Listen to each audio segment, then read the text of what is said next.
오늘 함께 읽을 하나님의 말씀은 신약 성경 사도행전 27장 27절에서부터 함께 읽겠습니다. 제가 가진 성경은 신약 성경 235페이지입니다. 신약 성경 235페이지. 사도행전 27장 27절부터 함께 읽겠습니다. 다 찾으셨어요? 함께 읽겠습니다. 14일째 되는 날 밤에 우리가 아드리아 바다에서 이리저리 쫓겨가다가 자정쯤 되어 사공들이 어느 육지에 가까워 오는지를 짐작하고 물을 재어보니 20길이 되고 조금 가다가 다시 재니 15길이라 암초에 걸릴까 하여 고물로 닷넷을 내리고 날이 새기를 고대하니라. 사공들이 도망하고자 하여 이물에서 닻을 내리는 채 하고 거룻배를 바다에 내려놓거늘 바울이 백부장과 군인들에게 이르되 이 사람들이 배에 있지 아니하면 너희가 구원을 얻지 못하리라 하니 이에 군인들이 거룻줄을 끊어 떼어 버리니라.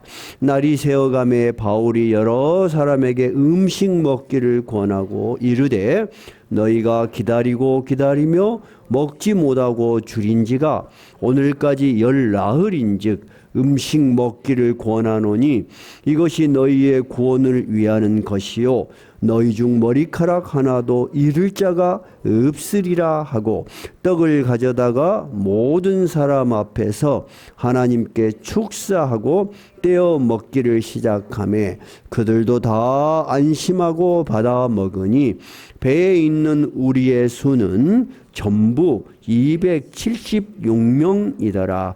배부르게 먹고 밀을 바다에 버려 배를 가볍게 하였더니 날이 새매 어느 땅인지 알지 못하나 경사진 해안으로 된 항만이 눈에 띄거늘 배를 거기에 들여다 댈 수 있는가 의논한 후 닻을 끊어 바다에 버리는 동시에 키를 풀어 늦추고 돛을 달고 바람에 맞추어 해안을 향하여 들이가다가 두 물이 합하여 흐르는 곳을 만나 배를 걸매 이 물은 부딪혀 움직일 수 없이 붙고 고물은 큰 물결에 깨어져 가니 군인들은 죄수가 헤엄쳐서 도망갈까 하여 그들을 죽이는 것이 좋다 하였으나 백부장이 바울을 구원하려 하여 그들의 뜻을 막고 헤엄칠 줄 아는 사람들을 명하여 물에 뛰어내려 먼저 육지에 나가게 하고 그 남은 사람들은 널조각 혹은 배의 물건에 의지하여 나가게 하니 마침내 사람들이 다 상륙하여 구조되니라. 아멘. 우리가 지난주 이 본문의 앞부분을 하면서 다음 주에 이어서 이 본문을 하겠다고 해서 여러분이 혹시 기억하고 계실까 봐 바로 오늘 본문으로 말씀을 이어서 사도행전 강해를 이어가는 것입니다. 여러분이 잘 알다시피 오늘 이 본문에 나오는 주인공은 사도 바울입니다. 사도 바울은 유대에서 로마 총독 베스도, 그 다음에 유대인의 왕 라그리빠가 신문하는 가운데 자기 변호를 했습니다. 근데 그들이 이 바울의 죄가 뭔지 알아보려고 왕 또 로마의 총독 모든 관리들이 다 기울여서 들어봤지만은 바울에게서 죄를 찾을 수가 없었습니다. 그래서 그들이 이 바울에 대한 신문의 결과를 이렇게 내립니다. 27장에 있죠. 26장 우리가 앞에 있는 거예요. 26장 32절 이렇게 결론을 내립니다. 32절 같이 한번 읽어봐요. 이에 아그리빠가 베스도에게 이르되 이 사람이 만일 가이사에게 상소하지 아니하였더라면 석방될 수 있을 뻔하였다. 즉 유대의 문화와 종교를 잘 아는 유대 왕 아그리빠가 바울의 말을 다 들어보고요. 죄는 없어. 그리고 유대인의 정서상 이렇게 2년 동안이나 억울하게 갇혀 있지만 자기를 보고 판단해라고 하면 무죄다 이거야. 그런데 이 사람이 로마의 황제, 즉 가이사에게 마지막 재판을 받겠다고 이미 청원을 했기 때문에 할 수 없이 로마로 보내야 되겠습니다. 그렇게 해서 27장에 바울이 어느 정도 시간이 지난 후에 로마로 가는 배를 타게 됐죠. 그것이 오늘 본문의 배경이에요. 그러면 우리가 바울이 어떻게 이렇게 여행을 하게 됐는가 한번 살펴보겠습니다. 제가 지도를 그려놨어요. 이 가이사랴에서 이제 떠납니다. 어디로 갔어요? 시돈이라는 곳으로 갔어요. 그리고 바람이 너무 좋지 않기 때문에 이 안쪽으로, 이 섬 안쪽으로 돌아서 무라라는 곳에 도착했습니다. 자, 무랄은 큰 도시요. 그래서 여기에서부터는 조그만 배가 아니고 큰 배들이 움직여요. 상선, 지금으로 말하자면 상선. 화물도 움직이고 그런 큰 배. 그 배의 이름 기억나세요? 안 나죠. 알렉산드라호. 알렉산드라호를 타고 무라에서 이제 출발을 하는데 너무 바람이 순탄치 않은 거예요. 그래서 하루만 갈 수 있는 거를 며칠을 걸려서 이 미양이라는 곳에 도착을 했어요. 근데 이 미양은 굉장히 항구는 안전한데 항구가 적어. 근데 지금 이 알렉산드리아호는 굉장히 큰 배요. 오늘 보니까 그 배에 탄 인원이 몇 명요? 276명이면 여러분 사람만 그런 거예요. 그 안에 애굽에서 로마로 가는 곡식들이 꽉꽉 차 있어요. 그 당시에는 로마가 세계를 지배해서 세계의 식량이나 좋은 것들은 로마로 다 간단 말이에요. 그러니까 사실 이 배에는 선주도 있고 선장도 있지만 실질적으로 이 배를 총괄하는 사람이 백부장 율리오예요. 로마 백부장이 이 배를 총괄하는 거예요. 그래서 이 미양에서는 이 많은 사람이 먹고 쉬고 할 수 있는 숙박시설이나 이런 게 너무 불편한 거예요. 그래서 이 미양에서 조금 더 올라가면은 베닉스라는 항구가 있는데 이 항구는 굉장히 큰 항구고 시야가 확 넓게 터져 있어. 그래서 앞으로 어떻게 해야 될지 예견하기도 쉽고 그래서 모두가 선상회의를 하게 됩니다. 그래서 선장, 선주, 그리고 백부장은 이제 의견을 듣는 사람이에요. 근데 선장과 선주는 어쩌자? 가자, 베닉스로. 다른 사람들도 가자 하는 거예요. 근데 바울이 가면은 안 되겠다.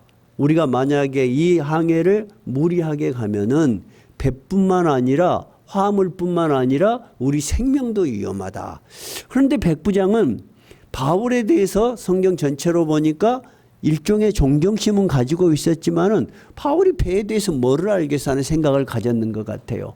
그래서 선장과 선주의 말을 듣고 배가 출항을 합니다. 그것이 지난주 설교였어요. 그래서 이 미양에서 베닉스로 가려고 하는데 마침 바람이 굉장히 좋은 바람, 남풍, 밑에서 위로 부는 바람이 부니까 그 당시 배는 다 닷을 달았어요. 돛을 달았어요. 돛은 큰 그 바람을 이용하는 거예요. 성경에 지금 돛하고 닷이 나와요. 여자분들은 잘 모를 수 있겠어요. 돛은 뭐냐면 돛담배 있잖아요. 그 돛이에요. 바람을 이용하는 거예요. 닷은 뭐예요? 네, 닷은 배가 못 움직이게 배하고 큰 그 쇠갈고리 같은 걸로 바다에 빠뜨려서 배를 못 움직이게 하는 거예요. 저도 돛하고 닷이 굉장히 단어가 헷갈려요. 잘 아셔야 돼. 그래서 이제 선주 말을 듣고 백부장이 베닉스로 가기로 시작했는데 바람까지 도와주는 거예요. 남풍이 부니까 야, 지금 가면 좋겠다 하고 가는데 태풍 유라굴라가 불기 시작한 거예요. 어마어마하게 센 바람입니다. 그래서 이 미양에서부터 출발을 했는데 이 섬 자체가 그레데 섬이에요. 그레데 섬. 해보세요. 그레데 섬. 예, 알고 있는 게 좋겠어요. 그래서 막 떠돌아다니는 거예요.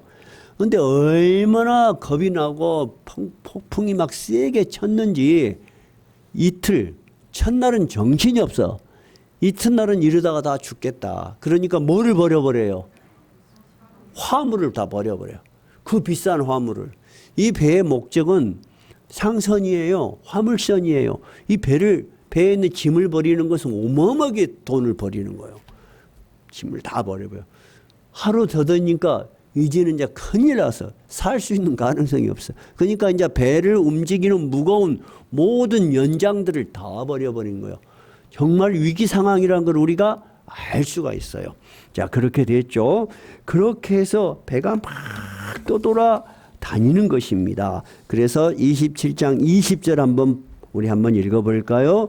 27장 20절. 그래서 그들의 마음속에 어떤 공포가 생겼는가? 20절 시작.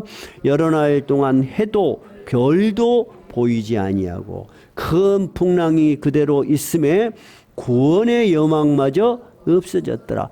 이 배를 타고 수십 년을 항해했을 굉장히 큰 배고 큰 상선이에요. 이 배에 있는 사람들이 어떻게 해볼 수 없는 한계 상황에 도달한 거예요.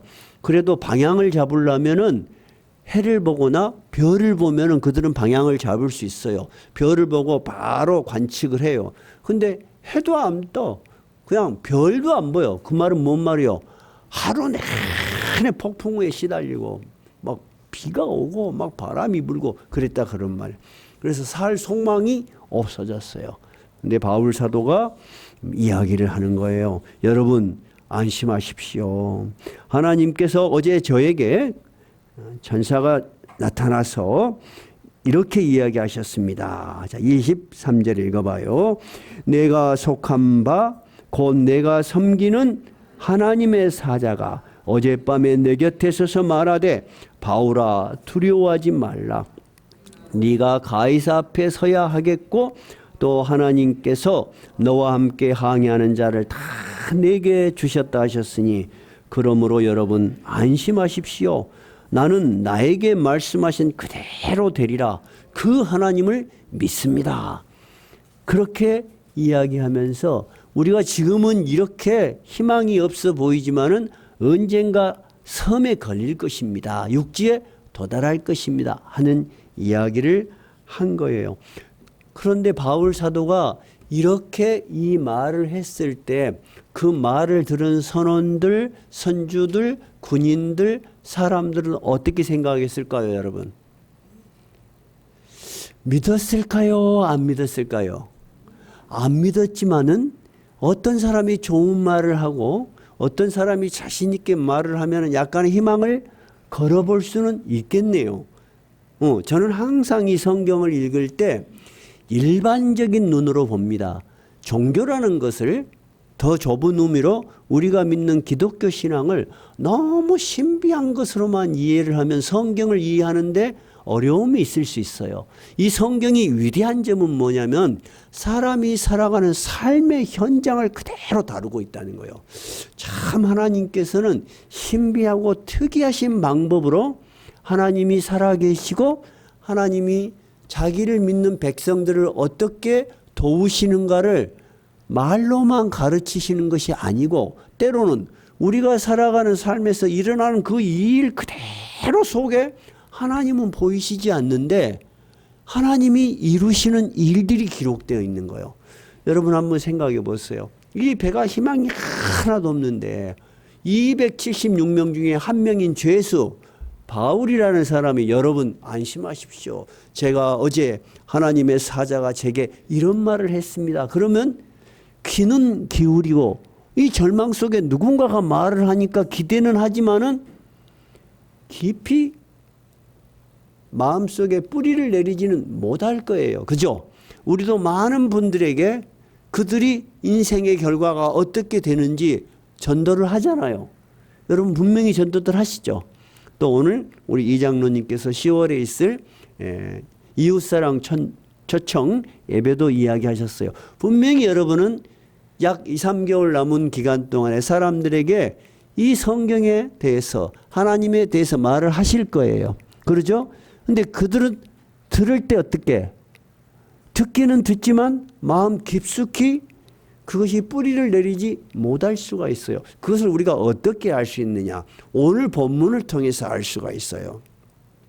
그래서 이들이 27절에 보니까 열 나흘째 되는 날 밤에, 즉 폭풍에 떠밀려 가지고 며칠이 된 거예요. 14일, 2주를 떠돌아다닌 거예요. 그래서 그 밤에 우리가 아드리아 바다에서, 즉 지중해에서 이리저리 쫓겨가다가 밤이 되었어요.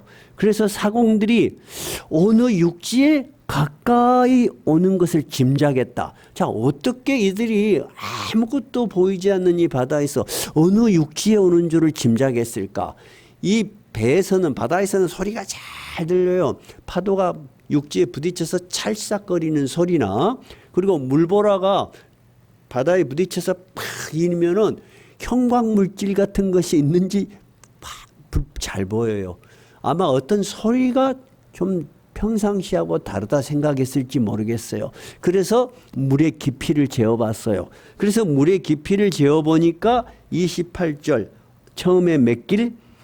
물을 재어보니 20길이 되고, 여자분들은 잘 모를 거예요. 우리는 이제 항구 도시에서 살고 어렸을 때 바다에서 수영을 많이 했어요. 그러니까 야, 몇 길이나 되겠냐 그래요. 보통 한 길을 사람의 키를 이야기해요. 키를 이야기해요. 근데 이 성경, 신약 성경은 헬라어로 쓰여져 있어요. 헬라어는 오르기아 단어를 쓰는데 약 1m 85. 그러니까 보통 키가 큰 사람 그 키예요. 그렇게 계산을 해보면은 처음에 딱 길이를 재보니까 약 37m야. 그런데 저 막 배가 지금 떠밀려 가는 거예요. 그래서 한참 있다가 또 재보니까 어떻게? 조금 가다가 다시 재보니 15길이야. 28m야. 그러면 점점 이 배가 어디로 가고 있다는 거야? 물이 점점 줄어들고 있다는 것은 육지로 가고 있다는 신호야. 우리가 어딘가 육지를 가고 있는가 보다. 물이 10m나 줄어든 거야. 지금 굉장히 좋은 상황이 됐어요. 그래서 자, 점점 배가 육지 쪽으로 가까이 가다 보면 돌 같은 암초 같은 것이 곳곳에 있어요. 근데 우리는 잘 모르겠어요. 뭐를 모르겠냐면 그 큰 배가 암초 같은 데 부딪히면 깨져버리고 밑에 구멍이 나버려요. 근데 우리는 저 큰 배가 돌에 부딪힌다고 그러겠냐? 근데 그렇게 되는 거예요. 배가 워낙 크잖아요. 그래서 제 친구가 이 파이로트가 있어요. 큰 배들이 연안에 이 가까이 들어 올라가면 못 들어옵니다. 1시간에 돈을 엄청나게 많이 주고 그 지역을 잘 아는 도선사를 고용해서 하는데, 너는 도선사들 쉬운 줄 알았는데 완전히 스트레스 받는다 그래요. 그냥 그 큰 배가 항구의 어느까지 접안을 하려면 고도의 계산을 해야 된다는 거예요. 그때 잠깐 잘못은 부딪히면 큰일 난다는 거예요. 어쨌든 이 배가 지금 육지에 점점 가까이 오고 있으니까 굉장히 긴장이 되는 거예요. 자, 그래서 29절에 보니까 암초에 걸릴까 하여 고물로 닷넷을 내리고, 고물이 뭐냐면 배 뒤쪽을 이야기해요. 그럼 배 앞쪽은 이물이라고 해요. 고물로 아까 다시 뭐였어요? 앵커. 못 움직이게. 이 배가 더 가면 이제 어디에 확 깨져볼지 모르니까 뒤쪽으로 닷넷을 내리고 이제 날이 새기를 이제 기대하는 거야. 더 가갖고는 뭔 일이 생길지 모르니까 일단은 배를 고정시켜 놓은 거예요. 이해가 됐죠? 그런데 일이 일어난 거예요. 근데 익숙한 사공들이 딱 생각할 때는 이 배가 언제 무슨 일이 일어날지 몰라. 그러니까 우리라도 살자, 이런 생각이 든 거야. 그래서 사공들이 도망하고자 하여 30절에 이물에서, 즉 배 앞에서 닻을 내리는 척하고 거룻배를, 지난주 거룻배 이야기가 뭐였어요? 구명선. 작은 배예요. 배 싣고 다니는 그 작은 배를 살짝 내려갖고 지그만 타고 도망가려고 한 거예요. 왜냐하면 작은 배는 떠요. 사람이 조종하기가 쉬우니까 몇십 명만 타고 도망가기는 정말 좋아. 겨우겨우 14일을 헤매다가 죽을 줄 알았는데 희망의 싹이 보인 거야. 우리라도 살자. 야, 우리는 배를 잘 알지 않냐. 이거 가만 놔두면 큰 배가 어찌 될지 모르니까, 언제 뒤집어질지 모르니까 우리끼리 도망가자. 이렇게 된 거예요. 그래서 30절 이 사공들이 도망하려고 라이프보트 구명선을 슬쩍 내려놓는 것을 누가 딱 봤어요. 31절 보니까 바울이 딱 본 거예요. 바울이 백부장하고 군인들한테 저 선원들이 지금 도망가려고 저러는데, 문제는 선원들이 없으면 여러분 이 큰 배가 접안을 할 수 있어 없어? 못해. 무사히 육지에 간다 할지라도 다시 이탈리아로 갈 수가 없어. 무슨 일이 생길지 몰라. 저 사람들이 없으면 당신들 다 죽소. 그러니까 저 사람들이 도망가면 안 돼요. 그렇게 이야기를 한 거예요. 그래서 32절 이에 군인들이 거룻줄을, 즉 구명선의 큰 배에 이어져 있는 줄을 끊어버린 거야. 아무도 도망 못 가. 죽어도 같이 죽고 살아서 같이 살다 배를 끊어버린 거예요. 자, 그렇게 막 군인들이 선원들을 제압하고 줄을 끊어버리고 분위기가 어떨 것 같아요? 완전히 공포 분위기고 완전히 스트레스를 받았어. 막 우왕좌왕하고 막 도망가려는 사람, 못 가게 하려는 사람, 죽여본다는 사람 막 이럴 거 아니에요, 상황이. 여러분 그러죠? 이 상황을 잘 이해하셔야 돼. 그리고 그 캄캄한 밤이 지나고 이제 날이 샜어. 자, 그래서 33절 날이 샜는데 바울이 역할을 합니다. 어떤 역할을 하냐면은 여러 사람에게 이제 음식을 권해. 이 배에 남아있는 음식을 싹 가지고 모으시오. 그런 거예요. 그리고 여러분이 정말 한숨도 자지도 못하고 먹지도 못하고 죽음의 공포 속에서 여기까지 왔습니다. 근데 이제는 남아있는 음식을 있는 것 다 배불리 먹으십시오.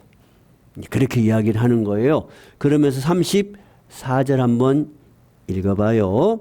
음식 먹기를 권하노니 이것이 너희의 구원을 위하는 것이요 너희 중 머리카락 하나도 잃을 자가 없으리라 하고 떡을 가져다가 모든 사람 앞에서 하나님께 축사하고 떼어 먹기를 시작하며 그들도 다 안심하고 받아 먹었다. 바울이 제가 조금 전에 이야기했죠. 선원들은 도망가려고 막 캄캄한 밤에 그랬고 군인들은 칼을 빼들고 막 죽인다고 이놈 새끼들. 그리고 배를 끊어버리고 강제로 다 끌어안치고 막 이런 분위기 속에서 얼마나 막 분위기가 침침했겠어요. 근데 바울이 음식을 싹 가져와라 그래. 그래서 이 음식을 나누려고 사람들 수를 세니까 276명이라는 정확한 숫자가 나오지 않았는가 싶어요. 그런데 바울은 두 가지를 이야기하는 거예요. 첫째, 이 음식을 먹고 힘을 내세요, 여러분. 여러분이 힘을 내야만이 살 수가 있습니다. 두 번째는 어떻겠어요?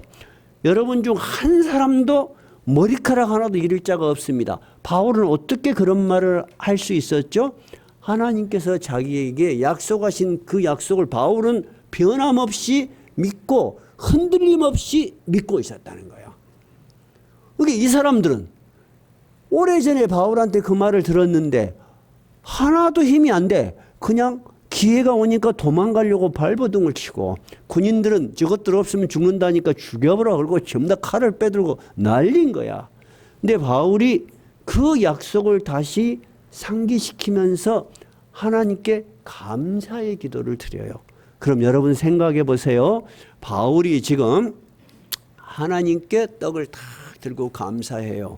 그러면 우리가 예배 끝나고 나면은 올라가서 식사를 하시면 장로님들 기도하시죠. 그런 식기도 분명히 들어가겠지만 지금은 편안한 식기도가 아니겠죠. 이 기도를 하면서 어떤 기도를 했을까요? 여러분, 이 빵을 먹게 해주셔서 감사합니다. 맛있게 잘 먹게 해주십시오. 이런 기도보다는 어떤 기도를 했을 것 같냐면 이 환난 중에도 우리를 여기까지 인도하시고 앞으로도 우리를 인도해 주실 하나님께 감사를 드립니다. 모두가 살라고 두려움 속에서 막 미움과 증오가 가득 있고 두려움이 꽉 찬 이 배에서 하나님께 감사하는 사람은 누구야? 바울이야. 바울은 오히려 하나님께 이 음식을 들고 감사를 하고 이 하나님이 누구신지 다시 이분들에게, 이 사람들에게 기도를 통해서 확신시켜 줬을 거예요. 그러니까 그들이 36절 그들도 다 안심하고 받아 먹었다. 원어 성경을 보니까 용기를 얻었다 이렇게 됐어요. 그러니까 이들이 막 우왕좌왕하던 사람들이 그래 우리가 이렇게 안 죽고 살아온 것은 저 사람이 이야기한 것처럼 정말 우리가 아무도 안 죽었잖아. 아무도 안 다쳤잖아. 화물과 짐은 버렸지만 아무도 안 죽은 거 분명하잖아요. 그러니까 그들이 다시 용기를 얻고 밥을 먹었다. 빵을 먹었다. 이렇게 성경은 기록되어 있는 거예요. 그래서 이제 배부르게 이제 다 먹고 그 다음에 37절에 보니까 그 배의 숫자가 276명이라는 것은 분명히 빵을 나눌 때 숫자를 알아야지 어느 정도 나누지 않겠는가 그런 생각이 듭니다. 그래서 38절에 이제는 그 배에 있는 것을 모두 먹고 이제 남은 밀을 전부 다 어떻게 바다에 버려버렸어. 이제는 밥을 해 먹지 않아야 되는 상황이 온 거예요. 이제는 이 배는 포기하고 사람들이 육지로 가야 돼. 그런데 날이 새니까 뭔가 모르는 땅이 보이는 거예요. 땅이 보여요. 그런데 원어 성경은 모래사장이 있는 항구라고 이렇게 돼 있어요. 그러니까 이제 모래사장도 있고 항구도 좀 보이고 그런 육지가 보이는 거예요.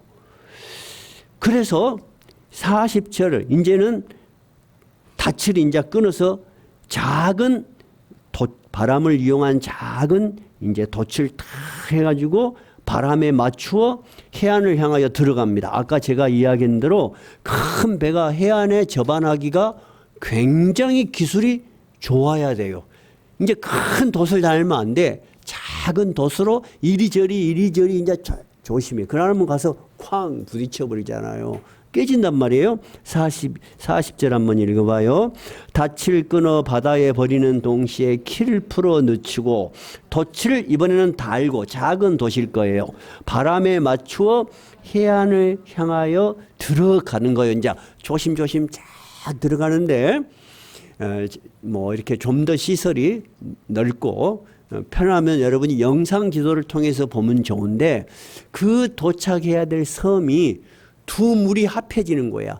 육지에서 물이 한쪽에서 물이 들어오고 이쪽에서도 물이 와. 양쪽에서 물이 이렇게 흐르면 여러분 그 가운데는 자연히 부산물들이 쌓이겠죠. 모래톱 같은 것이 형성되기 쉬워요. 흙이나 모래톱이 쌓이기 쉬운데 사람 눈에는 보여 안 보여? 안 보여. 그러니까 두 물이 합쳐지는 곳으로 배가 가다가 팍 박혀버린 거예요. 이제 배 앞머리가 박혀버린 거예요. 앞머리가. 자, 41절 읽어봐요. 두 물이 합하여 흐르는 곳을 만나 배를 걸매 이 물이 뭐였어요? 배 앞부분이다 그랬죠? 부딪혀서 움직일 수 없이 붙어불고 고물은 큰 물결에 깨어져가. 자, 배가 굉장히 크다 그랬어요. 앞에는 확 끼어갖고 움직일 수가 없는데 뒤에는 막 파도가 아직까지 쳐. 그러니까 배가 뒷배가 깨질 것 같아. 그런데 사람들이 보니까 육지는 가까웠어. 그러니까 군인들이 딱 생각할 때 이 죄수들이 육지가 가까우니까 뛰내려가지고 도망을 가거나 헤엄쳐 도망을 가면 큰일이야. 옛날에는 죄수를 호송하다가 죄수가 없어지면은 그 병사는 큰 책임을 졌거나 심지어는 사형을 당했어요. 그러니까 이 군인들이 그 책임을 면하려면 어떻게 해야 돼? 죄수들을 싹 죽여버리면은 책임을 묻지는 않아. 죄수들이 반란을 일으켰다. 이럴 수가 있거든. 그래서 이제 그 배의 선장은 지금도 군답니다. 배의 선장은 배에서 일어나는 모든 것에 대해서 치안을 유지할 권리가 있어요. 그래서 배에서 가끔씩 선원들이 많이 실종이 돼요. 그러면 실제로 바다에 물이 있었어요. 물에 의해서 실족사에 의해서 실종된 경우도 있지만은 그 선상 반란이 일어나서 사람을 죽여. 그리고 그냥 실족한 걸로 보고를 해도 알 수가 없어요, 배에서는. 그러니까 군인들이 이 죄수들을 다 죽이자고 결의를 한 거예요. 이 상황이 이해가 됐죠? 자, 여러분 제가 하고 싶은 말은 뭐냐면 아까 선원들은 어땠어요? 아까 선원들은 야, 아무도 모르게 작은 배 타고 우리가 먼저 살자 한 거예요. 이 지금 로마의 군인들은 어때? 이 상황 속에서는 우리가 살려면 저놈들을 죽여야 되겠다. 우리가 살아보면 말입니다. 현실 속에서는 모두가 굉장히 선하고 고고한 것 같고 많이 배운 것 같고 도덕적인 것 같은데 자기가 이익을 손해본다고 생각하면 어때? 전부 눈이 어두워져 버려. 그리고 누구의 이익만 생각하는 거야? 자기의 이익만 생각하는 거야. 이게 선원들은 이 죄수들을 사람같이 안 보이는 거야. 저 죽여버려야지 우리가 후환이 없겠다. 근데 백부장은 이 죄수들을 만약에 죽이면은 누구도 죽는 거야? 바울도 죽는 거야. 근데 이 백부장은 우리가 전에도 설교를 통해서 봤지만 바울에 대해서 정확한 기록은 없지만 가이사라에서 바울을 태울 때부터 이 사람은 특이한 죄수라는 것을 알고 있었어요. 그래서 시돈에서 내릴 때 어떻게 했어요? 크리스찬들을 만나서 대접을 받고 오세요 하고 군인 한 명을 보내서 자유를 줬잖아요. 그리고 막 이 배가 뒤집어지려고 할 때 사람들한테 희망을 주고 질서를 유지시킨 사람이 누구요? 이 바울이요. 그리고 이 배가 언젠가는 육지에 도달할 것이니까 걱정하지 말라고 바울이 이야기했는데 진짜 육지에 도달했어. 이 바울을 죽이는데 양심에 가책이 있고 그럴 일이 아니다고 생각한 것 같아요. 근데 야 바울 이 사람만 놔두고 다 죽여라 할 수가 없는 거예요. 그러면 난 죽여도 자기가 어떤 책임을 질 수가 없잖아요. 그러니까 바울을 살리기 위해서 죄수를 다 죽이지 말고 헤엄칠 줄 아는 사람은 지금 바다로 뛰어들고 헤엄을 못 치는 사람은 나무된 판다가 됐든 나무가 됐든 뭐가 됐든 붙들고 상륙을 하도록 해라. 그래서 모두가 뛰어든 거예요. 그런데 결과가 어떻게 됐어요? 자, 한번 읽어봐요. 43절 44절 읽어봐요. 시작. 백부장은 바울을 구원하려 하여 그들의 뜻을 막고 헤엄칠 줄 아는 사람들을 명하여 물에 뛰어내려 먼저 육지에 나가게 하고 그 남은 사람들은 널조가 혹은 배의 물건에 의지하여 나가게 하니 마침내 사람들이 다 상륙하여 구조되니라. 바울이 이들에게 이야기한 것처럼 한 사람도 죽지 않고 다 육지에 도착한 거예요. 근데 그 다음 28장은 다음번 설교에 이어지겠는데 그 섬이 바로 멜리데 섬이에요. 그러면 지금 우리 2000년이 지난 지도상에 멜리데라는 섬이 있을까요? 없을까요? 있어요. 다 있어요. 오늘 우리가 성경 본문을 읽으면서 생각을 해볼 부분이 있어요. 가정이든 우리가 최소 가정이든 또는 기업체든 또는 큰 단위로 보든 국가든 심지어 교회도 사람들이 모여 사는 곳에는 다 여러분 예측할 수 없는 위험이 분명히 있습니다. 교회도 얼마나 평온한 곳입니까? 하나님을 섬기고 그런 거지만은 예상치 못한 시련이 있고 예상치 못한 시험이 있고 환란이 있고 풍파가 있고 그래요. 그래도 우리 교회는 비교적 조용하고 평온한 교회입니다. 그래서 사람들이 우리 교회에 오면은 참 편안하다 그래요. 분위기부터가 딱 들어오면은 완전히 고딕체 한 500년 된 교회 같잖아요. 사람들 표정도 편안하시고 또 온유하시고. 그런데 여러분 항상 그러지만은 않잖아요. 이 배도 굉장히 큰 배고 이 로마의 백부장이 지휘하는 배라는 것은 국가 관리 배라는 거예요. 그리고 수없이 이 항로를 다니던 배에 생각지 않은 큰 위기가 닥친 거예요. 그죠? 그런데 이 위기 속에서 사람들은 다 자기 위주로만 생각을 해요. 이것이 여러분 자연스러운 본성이요. 사람은 다 그래요. 그런데 자기가 원하는 대로만 하면 여러분 어떤 결과가 왔을까요? 누구든지 죽든지 피를 보게 돼 있어. 모든 피해가 일어날 수밖에 없어. 선원들이 다 도망가려고 그러면 어때요? 선원들 군인들이 다 죽이겠죠. 그죠? 그리고 산 선원들도 있을 수 있겠지만은 기어코 죽일 겁니다. 왜냐하면 죄수를 놓쳤다. 누가 도망갔다. 이런 것들은 군인들로서는 치욕이거든. 자기들이 살려면 선원들을 억류를 해야 되겠죠. 또 군인들도 자기가 앞으로 일어날 책임을 면하려면 죄수들을 다 죽여야 되겠죠. 이런 아수라장판이 될 거예요. 근데 여러분 우리 현실은 그렇지만은 이 가운데서 단 한 사람 누구? 바울 사도가 왜 다른 사람하고 달라요? 그는 비전이 있었어요. 어떻게 이 운명이 어떻게 된다는 비전이 있었어요. 바울 사도의 믿음의 근거에는 이 역사를 움직이는 인간의 삶을 움직이는 것이 인간들의 계산이나 파도나 경험이나 이런 거 굉장히 중요하지만은 정말로 이 역사를 움직이는 중심에 누가 있다고 믿은 거요? 하나님이 계셔. 하나님이 바다도 움직여. 사람의 생명도 움직이셔. 하나님이 약속하시면 하나님의 방식으로 이루셔. 이거를 14일 동안이나 바다에 파도가 치고 이 사람들이 모든 희망을 잃었지만 아무도 죽지 않았어. 바울은 걱정하지 말라는 거야. 이제 육지가 있는데 왜 걱정하냐? 오히려 배불리 먹고 살 생각을 해라는 거요. 살 생각을 해라는 거요. 제가 신앙생활을 하면서 또 목회자로서 이렇게 지도를 하는데 어떤 분이 큰 시험에 들었어. 현실적으로 너무 어려운 일을 당했어. 이제 그거를 알게 돼요. 그러면 목사로서 걱정돼야 안 돼요? 걱정되죠. 근데 막 아는 척 할 수가 없어.